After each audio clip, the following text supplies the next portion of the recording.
right. What's your name and where are you from? My name is Adan Alberto Trujillo. I'm from Desert Hot Springs, California. Originally born in Riverside. Family's from Mexico. But most of you guys know me as FATHERAKKI. All right. Where does the name FATHERAKKI come from? Me and a really close friend of mine, we grew up with each other. He was always a bit older than me, but he opened me up to feeling like I could be an artist, and at a young age at that too. Around age 14, this man had his own little rap group called The Ghouls, and in high school I was a freshman, he was a senior. He was kind of funny with the books, you know. He became a super senior.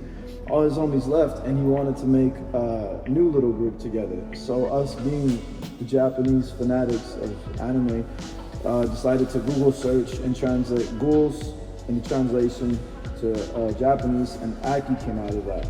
We did a little research to find out that Akki belongs to a certain mythology in Japanese folklore that involves these ghouls, these monsters that are regular people during the day, but at night they show them true selves. They show their true selves.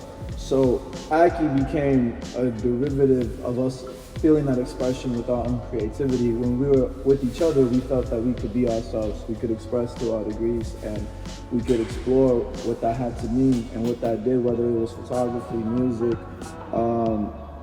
drawing pictures of each other, posting on Instagram, which became the precursor to what I am now doing, Penny on Clothes. I became FATHERAKKI because the thing that we had together, Akki, he kind of fell off on it, and I became the father of that kind of symbolic child of expression that we both created.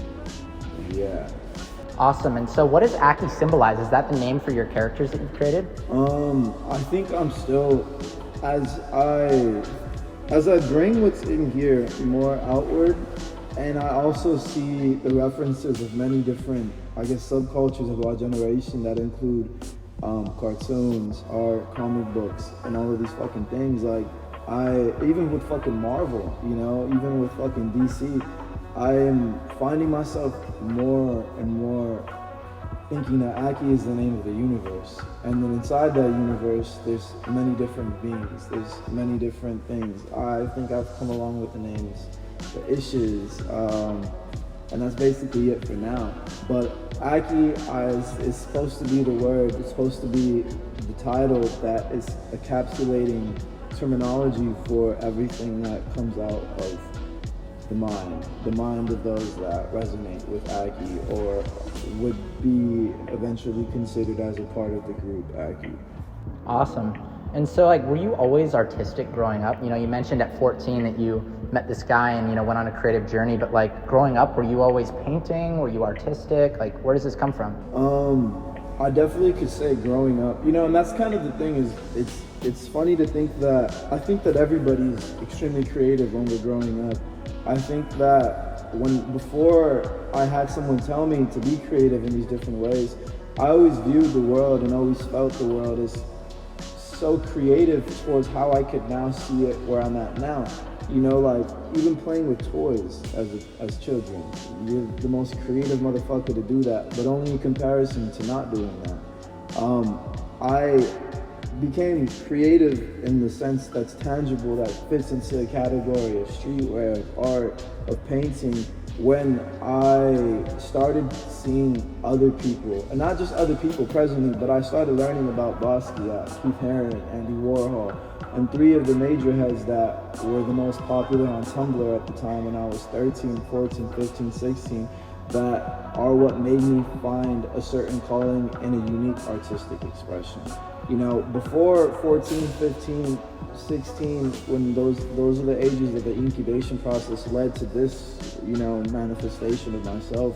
Before then, I definitely was really just emotional about life, more emotional about my being, my family, because I didn't really have anyone telling me that I was creative, you know, just the personality of myself was only fit into my family and my city.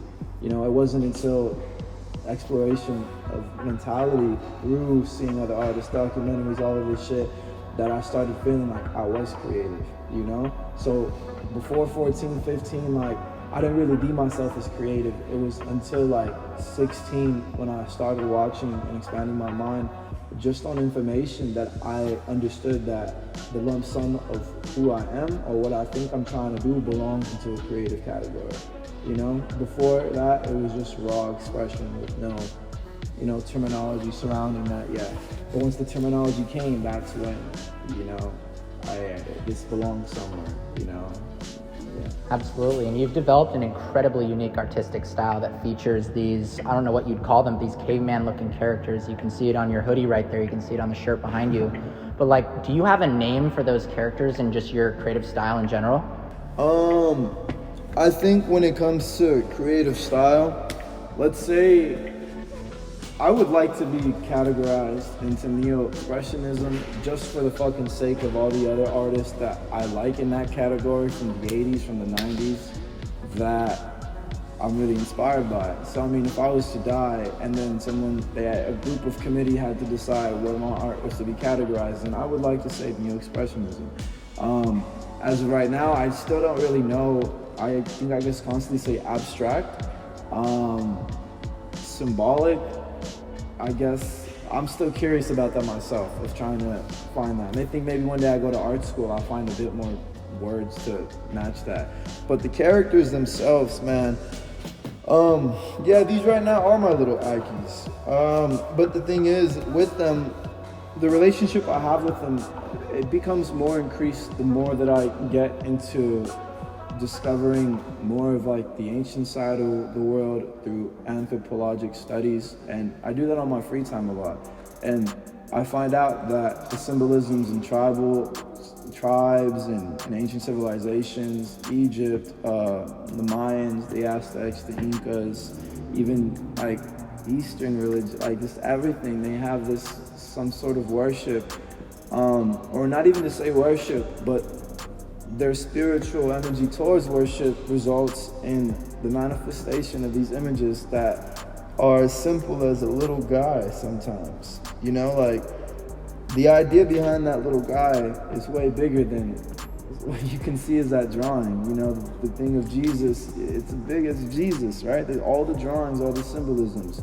But if I redrew that, not Jesus, you know, but if I redrew the symbolism of someone going like that, it becomes a drawing. It becomes a vessel for my own captivity and my own energy. I don't know if that answered the fucking question. Absolutely, absolutely. And you portray these characters, you know, they're always different. They're always showing different emotions and actions. Like, what influences the emotions and like the actions that you give them?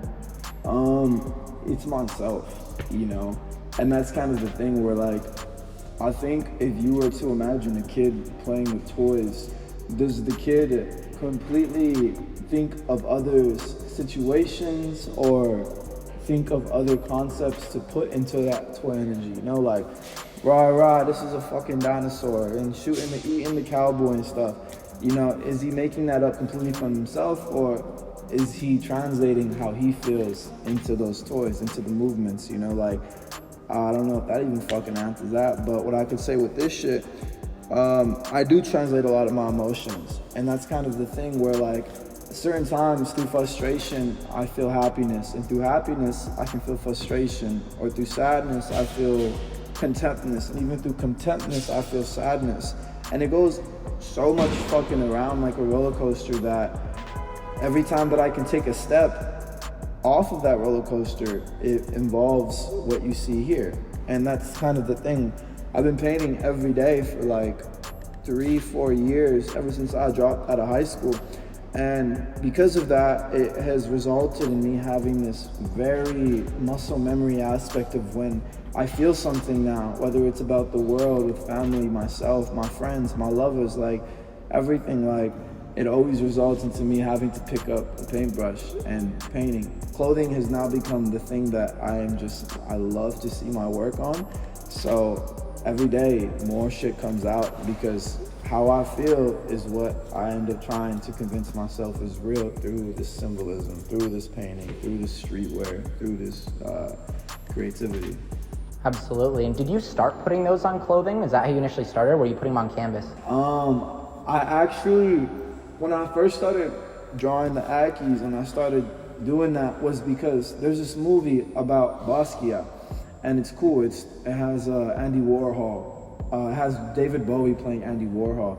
And in this movie, there's a certain scene where Basquiat is with his girlfriend, and his girlfriend worked a regular job, but him, and this is the movie from what I remember, he wanted to only paint. He tried to work a job, but he couldn't. He couldn't handle that shit. Not mentally, not spiritually, not emotionally, not physically. And one day his girlfriend told him, like, they used to sleep on this, in the movie, they slept on this fucking bed on the floor. And his girlfriend had this dress she ironed out next to the bed. Basquiat wakes up in the middle of the night in the movie, or was high as fuck, and decided just to paint all over her dress. And she wakes up screaming, mad at him, just like, yo, what the fuck? Like, I told you not to fucking paint on the dress. And he just keeps trying to grab her and says, like, baby, it's beautiful. Baby, it's beautiful. And for some reason, when I seen that movie at 16, that shit hit. It hit in a way that made me grab everything that I had, grab the little Walmart paintings, the Walmart painting supplies that I had, even down to my fucking boxers that I had at the time. All the clothing that my parents would buy me from fucking JCPenney, from Kohl's and shit. And I just went off. I started painting on everything. And yeah, I think after that scene, I found a really big relationship with painting on clothing because it was beautiful to me. I would never started off painting on canvases. The biggest sizes I would do were pieces of paper, but clothing was the most accessible thing for me to paint on something that's big and also show it off without having to tell someone like, yo, look at my fucking painting, look at my painting. Like, no, I'm wearing it. You're obviously looking at it, you know? And yeah. Absolutely, and you've obviously taken that to even a greater level, and you've put your art on yourself in ink for life. Yeah. You know, you have those on your arms if you want to show people. Yeah. Your arms and your art, and you even have it on your neck. Yeah. You have the Akki on your neck. Like, what inspired that? And like, when did you start really taking that art and putting it on yourself, you know, forever? I could definitely say at the age of 18, and I was doing a lot of psychedelics at the time. And the thing is, when curiously trying to understand or just do some research that involves YouTube documentaries and buying some books about my ancestors, the Aztecs, the Mayans, just all that from the Mexico side of my family, I was discovering that tattoos are a pretty fucking powerful thing. They're a pretty symbolic thing. Mix that up with the psychedelic fucking experiences, man. I would pick up, it's funny because it started off very rawly. So all my day one homies back in Desert Hot Springs that are even bearers of tattoos, y'all went through it, you know? I used to only use sewing needles, tied string at the top of it and dipped it in ink and just went at it, you know? I have some friends that literally like, yeah, it's pretty fucking painful, you know? But everyone was down for it. And I really enjoyed it because I felt like a down-ass fool. Like, I felt like, whether it's a prison tattoo energy, whether it's me doing some symbolism that makes me like, every poke in the skin, you know, felt like some shit that I've seen in videos of cultures that like do it with the fucking stick, you know, like that. And for me, I just fell in love with it. I fell in love with getting myself the tattoos, knowing that every individual tattoo holds a certain meaning, it holds a certain time and reflective moment in my life, that I remember how much this one hurt. I remember how much that one hurt. But I also remember the intention I had while doing that, while deliberately knowing that this shit hurts like hell. But I'm doing it because it's a bliss memory that I want to remember, you know? Because I feel like we forget things a lot. I'm not saying tattoo every memory, but that's just the way that I feel about certain memories, that they deserve to have some kind of symbolic representation on my skin, like, and that's where everything's at, you know? Absolutely. And you've done a lot of different stuff like that. I mean, you know, another unique thing that you've done, and I've participated in personally, is sometimes you just go on Instagram Live and you tell people to comment someone's name, and while being live, you're writing that out on a garment. And I don't know if you auction those off or you keep those for yourself, but just talk a little bit about that. Like, where did that idea come from? I think that it's actually funny because I remember the first time I did it and it was fucking cool. I had like 600 people on my fucking live just at one moment, and I was like, holy shit. I was like, wow, that's fucking beautiful. At first, when I started doing it, as most things come, I had no defining reasoning for doing it. You know, it felt good, I did it, and it resulted into me now making logic and defining what it means to me now. What I could say is that I don't usually auction. I actually, a lot of the pieces that I've had a bunch of names on, I still have them. You know, for me, I consider it texture, because the thing that I like to do, as you can see on this too, I'll draw one figure, or imagine a bunch of names, and while the paint's still wet, I will grab the fabric and imprint it like that, like a fucking printing press. And the thing is with the names, I guess I've said it a lot on the lives, that when people are just there listening to me while I'm drawing it, or I feel in the mood of talking, I'll say that to a certain degree, artistically, how I express what's going on, I guess it's kind of a metaphor or an analogy that everyone, you might be an individual. We all are, you know, we all have distinctive lives and unique properties and characteristics, and just where we've come from and who we are now, how we handle things, you know. But when you see everyone's name next to each other, you understand, at least I understand, that, yo, we're all still on the same page of history, you know? Not one of us is forward in time, not one of us is even back in time, as much as we may feel connected to that. And for me, that started serving as a reminder of that, and that's kind of the thing as well. Ever since that, I find more emotions and more pleasure in understanding that, yo, this shit, maybe I won't be able to do a lot of things for the people, maybe I won't be able to save the fucking world on some childlike quest of a knight and a dragon, but little things like that at the age and who I am right now, and the reaction I get off of that makes me feel really good, that I'm able to accomplish a feeling of some sort of artistic unity, that others can tell me that they feel towards me, towards my craft, through simply writing their names on a fucking hoodie and then smashing it all together. And they're like, wow, I had no idea my name could ever be used like that. And yeah. Absolutely. And, you know, it seems like you just preach a lot of positivity, and, you know, you found yourself spiritually in a way that obviously reflects with the art you portray and the clothing that you make. But, like, you know, how did you find yourself like that? And, like, what put you on this journey now where you're just able to, you know, preach that? That's kind of the thing. What's funny is that I read this quote one time from this Japanese I think he was a computer head or something like that, where he said the internet is a realm of where we portray our biggest dreams to be.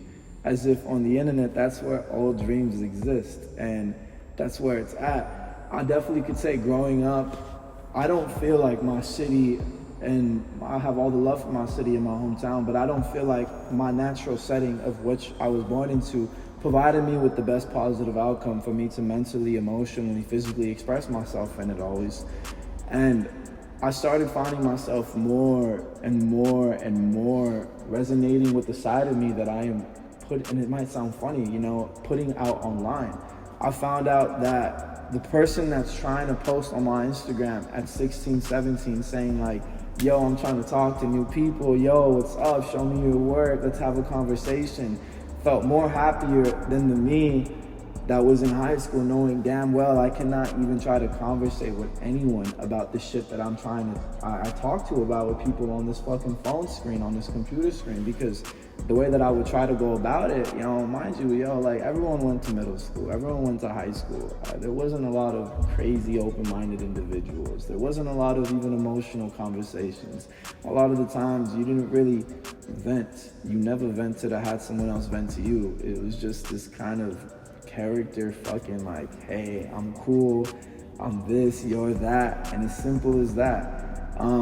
So I started feeling myself more positively attached to the image of myself that I can create rather than the image that I felt like I was naturally given, you know? And that's the thing, the positivity aspect of my mental, I still experience negative, as much as anyone does.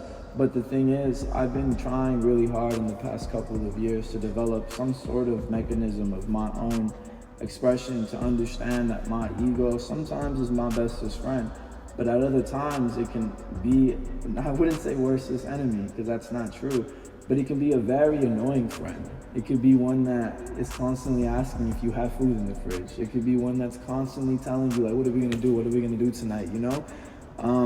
And through that, I mean, it's really interesting to hear that, and I hear that a lot through my fucking Instagram too. I have a lot of people tell me, and it's so funny because I have so much people tell me that they look up to my positivity in the moments that I feel very gray from it, you know? But I think it's beautiful in the synchronicity with that. I also could say that what made me want to look and feel life differently was when I was 18 and I participated in a ayahuasca ceremony. And after doing that, I really found myself more attached to ancestors, to the belief that maybe I'm someone that could fix a lot of generational trauma for my family. Maybe through art, I'm gonna be a millionaire somehow. And through that, any kid born after me, any of my brother's kids, any of my family's relatives, no longer are there gonna be illegal immigrants coming from my family. Because with art and this belief system that I had, I manifested the ability to have so much abundance that even on my side from Mexico, everyone comes so easily transition into this country. We can all build and like almost rebuild a family, like a real kingdom family, like the type of shit that was in the tribes, the type of shit that was in like them biblical stories and stuff like that. And yeah. Absolutely, and you're doing a fantastic job of that, and like just your creative expression is what's doing that. Obviously with your art, you know, you've done stuff musically, most recently, you know, in the light of embracing just tech and what's new, like you've actually released most recently the Akki NFTs. Yeah. Like what made you get into that space and like educate yourself enough? Because you've done a couple releases so far, but they've done fantastic so far. The thing that's funny, and this goes to a big shout out for Jack from Pythia, motherfucking OG, because it's been like, I can say 4 to 6 months that Jack has been pressing me to fucking get on NFTs over and over again. But I had a certain disconnect from the idea of putting myself into that NFT realm because I'm really stubborn. You know, one of my biggest artistic qualities is being stubborn, but that's also a funny downfall when it comes to venturing into new capitals and new fucking business-oriented mindsets, or just knowing how to fucking condense certain big artistic expressions that I got and making them into small lanes that others find a niche into that. So Jack was the homie that kept pressing me about that. And finally, probably I think it's a month or 2, 3 weeks ago now, maybe 4, he got me. And the reason why is because I was down pretty bad. I was trading a canvas for $50 worth in quarters to do my laundry and shit like that. And after that day, I hated the feeling. I thought it was funny that I could trade some fucking art for some quarters, but I didn't like the feeling. So after that, I pressed halt. I halted on every order, every commission that I had to do, knowing damn well if this NFT shit doesn't work, fuck it. I'm right back at the same spot I was. Fuck it. I gotta handle angry customers. Fuck it. All right. But I put in a lot of work. Jack guided me through the process, gave me encouragement and shit like that. We did the drop. He helped me do a lot of the marketing that had to do with a lot of hours invested in Discord chats, on Twitter, just fucking like things that made me really happy when I paid more acknowledgement to, because the way that this NFT shit is going about, I find the same relationship with it the same way that when I first started off as the internet, it was all about that, reaching out to everyone and anyone that's belonging in that community of the thing you're trying to reach into. You know, like I feel like now, like art on Instagram, being a designer, a artist, photographer, whatever the fuck it is, like it's taking more of a turn to the focus of trying to get a bunch of followers or trying to have that validation of working with that person, that idea, rather than belonging to a community of people making the effort. That is what makes a community. You know, it's what makes someone blow up and then 6 other people be right behind them in a year or 2, all because like they're all encouraged, you know? Like, so Jack got me into that shit. I started focusing on it. And even now, and it's like, I can admittedly say, after the first NFT drop, my first one, I made the most money that I've ever made in my life. I made more money that, like the amount of money that it took me 6 to 8 months to make, I made it in 2 hours, which was fucking incredible to me. You know, I called my fucking mom, I called my dad and told them like, holy shit, like the way I would talk to you guys all the time about one day I'm gonna make this much money off my art, like it's actually happening now. And, you know, they're really happy for me. Me and my dad want to buy property together, and my mom's just waiting for me to take her on a trip now. And then me, myself, now I'm able to have this completely new fucking level of comfort with how I creatively express myself with the craft. Because before, it was difficult to truly feel like I can take time and intricacies in making pieces the way that I used to do it when I was younger, because I was always, I mean, I moved out to LA a year ago and rent's fucking expensive.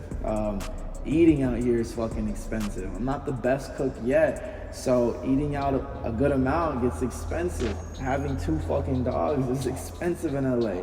I got a fucking ticket for walking my dog and not having a leash on her. Like, that shit gets pricey. And I completely feel like I am able to handle a lot of everything that has been happening. But after that money came, after that success, that little temporary moment of success that I am now seeing as a very long-term relationship that I will have with this NFT realm, a lot of things lifted off, and a lot of things that lifted off have now are allowing me to see certain parts of myself that actually want to take time making some stuff, that want to plan art shows for the first time in my life, that want to go see, you know, I'm flying out to Oregon, to Portland in a couple days, and maybe people have been there and shit. I haven't flown somewhere like in 3 years, you know.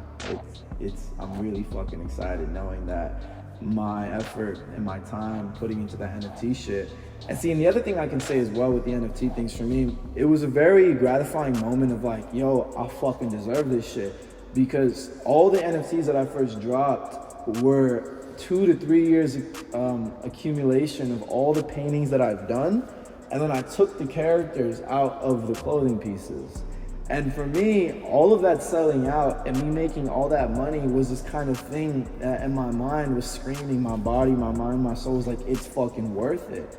Like, it's so worth it to dedicate yourself to something, to making this universe. I felt like Stan Lee, right? And I just fucking made a movie, like using these characters that I drew and shit. Like, it was amazing to me. Even as talking about it, it still is amazing to me. I'm still trying to comprehend and understand more about this fucking crypto world and shit, but I'm not lacking any acceptance of knowing that I don't know shit, and it's time to fucking start walking and learning in that park, you know? And yeah.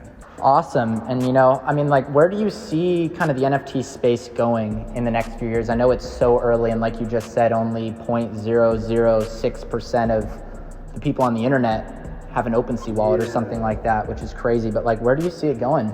Definitely where I feel like I see it going, there's I forgot what the fuck, there's a fucking movie, what is it called, Ready Player One or some shit like that. You know, stupid ass ending to me, but that movie, I guess, can kind of serve as a certain reflection or a certain reference point of kind of the optimism that I think a lot of these creatives and even huge companies that are now investing into the NFT space are having about this fucking thing where, like, you know, and the thing is, as well, as I could say, which is funny to think about, you know, anyone that's watching, everyone has kind of had their obsession at one point with one video game, whether it was Halo, whether it was Call of Duty, fucking Gears of War, like Minecraft, Roblox. Like, the thing is with that, if you're asking yourself, how do NFTs make sense? I can kind of ask the question, how the fuck did that make sense? You know, how the fuck did your obsession with Master Chief, this character, and his different skins and his different fucking camos and his how does that make sense? You know? Like, that's where I feel like NFTs are gonna come to. A new generation is being born into this realm of attachment towards the virtual realm. Don't act like we aren't, because like, as I said, we grew up off video games too. A lot of us in the US and these fucking westernized countries, we grew up off that shit. Like, that's the way that it goes about. So I think the new generations being born, they are going to have an attachment towards the virtual realms the same way that we did, but it's way more fucking different now, man. Especially with NFTs now being along the tangible access of what to do. Yo, there's like fucking kids, yo, there's like 10, 12, 14-year-olds that are making millions of dollars.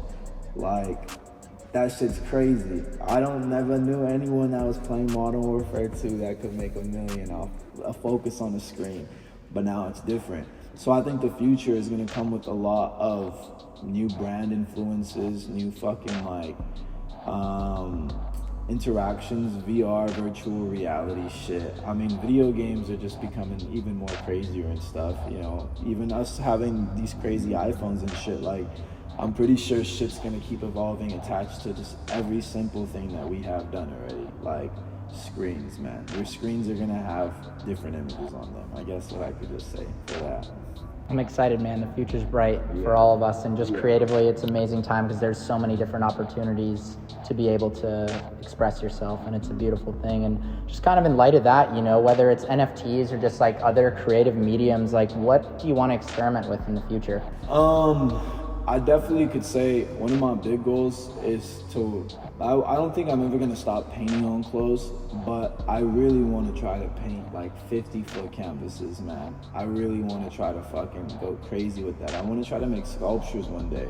I want to try to do a lot of things that have more to do with what I kind of resonate as classical pieces of art with the new introduction of this new age expression and shit like that.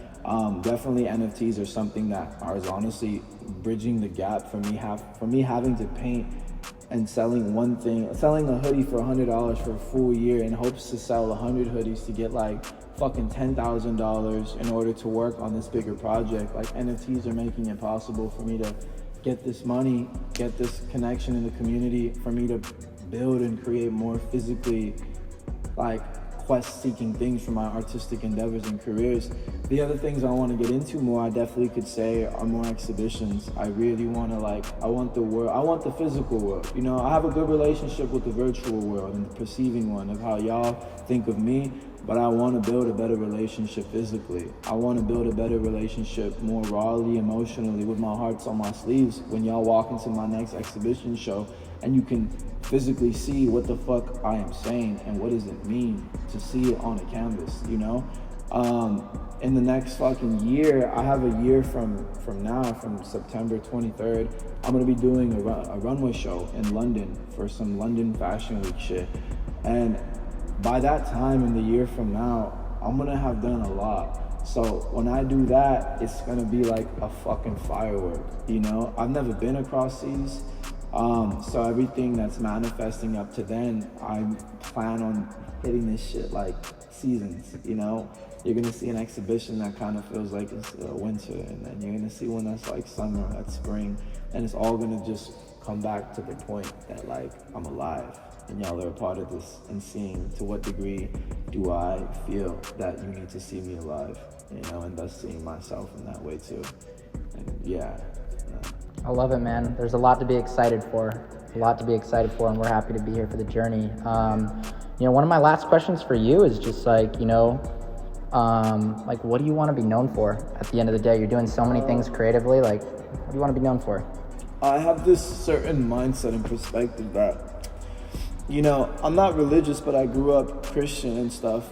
But I kind of look at the world in this three-dimensional thing where it's like using the idea of the Holy Father, Son, and Ghost. You know, what do I want to be known to each of those? What do I want to be known towards my father? You know, and not just my dad, but the idea of all the other elders in this world. I want to be known as respectable. I want to be known as someone that can handle themselves, and not just financially, but I know how to cut a tree down. You know, I know how to plant stuff. I know how to take care of animals. I know how to clean. I know how to help heal the world, you know? So that's the Father. How do I want to be known to the Ghost? How do I want to be known to the energy of everyone in this fucking world that I'm sharing? How do I want to feel like if every single person from the last billions of years is watching everyone that's in front of them as a fucking show, as a fucking play, like, damn, what are they gonna do next? Like, I want to give the best thing I can do for that. I want to learn the most I can in this lifetime. I want to literally reflect that I am physically alive. And one day I won't be, but I will be energetically alive. So in worship towards that ghost, I'm trying to be the most fulfilling in my physical life. I want people to see me always smiling, knowing that I'm not gonna die young, man. I'm gonna live a pretty freaking old life, and I'm gonna die gray as fuck with raisin fingers, covered in tattoos, and just happy, you know? But now, for the other third one, for the sun for me represents everyone. Everyone that's listening, anyone that I'm talking to, you guys, me, the people I'm around, we're all fucking children, man. And we don't know exactly what the fuck we're doing all the time. But I want to be known that through that, I want to be known for someone that can confidently say, even when you don't know what you're doing exactly what you're meant to be doing. You have the ability to shift your shit. You have the ability to literally turn some fucking classroom doodle to a fucking Mona Lisa worth thing. But it takes time. It takes time, and it takes investment of your actual like mindset. I want to be someone that proves to people my age that like, your mind's really powerful, man. And your mind is so powerful, it causes you to fucking fall all the time. And your heart is so much more powerful that it takes everything up and makes you just rise, you know? You're a painter, you're an artist, you're a singer, you're a craftsman, you're a fucking blacksmith, you're all of these things. And I want to be someone in my generation that could just believe and express that and be that for people to see that, like, this creative shit is for life. It's a contract signed, man. And the minute you sign it, it gets nice. It gets beautiful. It gets paint splatters. You grow your hair out and you don't give a fuck. You get the tattoo your parents said don't get it there, you know? And yeah. I love it, man. You're speaking to the youth, brother. I love it. I love it, man.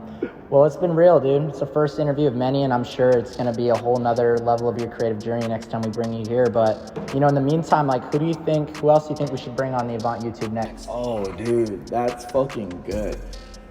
Definitely, I have like a fucking energetic oath with one of my bros, Kill Kaiser. He's a painter in New York. Crazy motherfucker. He draws and paints shit like he's seeing bacteria in the world. Like, it's just crazy. Definitely, he'd be a funny interviewer to do. Give him a couple beers. He'd be a fun interviewer to do, 100%. I think that... Oh shit, my homie Armian, Nipsol or some shit like that. Amazing artist. But Half Evil is one of the big ones. He's actually been showing me an incredible amount of love. It's like making me artistically blush sometimes. Like, oh my God, you're so fucking nice. Like, God fucking damn, like, why, bro? Like, and then it's encouraging to know that he's a big believer in people in this culture. Half Evil, my fucking boy Kill Kaiser. Damn, I can't think of any other ones right now.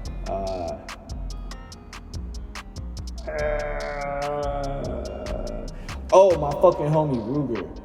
That's someone to fucking interview. He's young as fuck. He's a fucking Mexican dude. La Raza, that's how we're fucking doing it. From Riverside, the same place I was born at. Yeah, just creative people, bro. And yeah. I love it. We'll bring them all in, man. Well, it's been real. So glad we brought you here, man, and first interview of many. Love. 760, guys. Don't stop believing. All right.